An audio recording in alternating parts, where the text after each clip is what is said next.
تصوف خدا و چې سړی خاموش سي، زاهد سي، عابد سي، د الله په یاد کې ورک سي، پناه فی الله سي. دا تصوف دا ته وایي چې در سړی د نبی علیه السلام هغه تابعدار سي، په خپل ژوند کې د نبی علیه السلام سنت راولي. اوس داسې کسان شته چې په تصوف باندې سر ماتي، پر پیر صاحب باندې سر ماتي، لیکن د شکل و صورت وګوره دی به مرید هم وي، د به جرم خیالي، دی به تسبیح په لاس کې، دی به بدلي ماوري،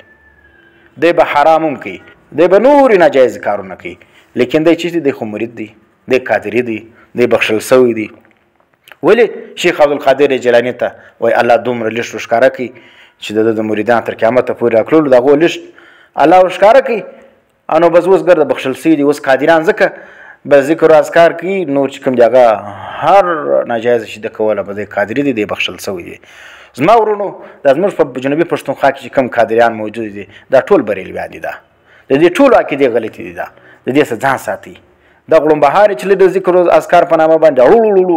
او دا رقم د ذکر و اذکار په نامه باندې چې کوم دي هغه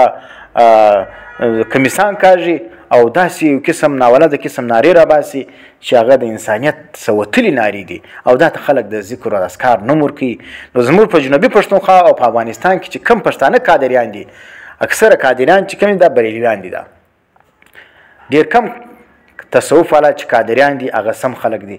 لیکن اکثره چې زموږ په دې علاقو کې دي دا ګر د بریلویان دي. په دې کې بس دا د یا رسول الله نارې چې چا وهلې په پوسش دا بریلوی دي، یا پیرانې پیر ناره یې ویله په جلسو کې د دا جلسې څه ځانه ګوره، پر کوم مسجد باندې چې یا رسول الله یا پیرانې پیر یا غوث الاعظم دستګیر دا لیکلي وو د دې څه ځانه ګوره، او چې دا حنفیت یې پر ځان ختم کړی وو چې دارالاحناف یې پر مدرسه لیکلي وو، دا دارالاحناف والا هم اکثره قادریان بریلویان دي. دا اکثره چې کوم دی هغه د مزارات باندې ګمبتې جوړولې دا هم بریلویان دي، دې څه ځان ګوره. پر قبرو باندې چې کوم دی هغه جنډیانې او طوافونه او دا رقم عرسونه کول، نو دا چې کوم دی دا د بریلویانو اعمال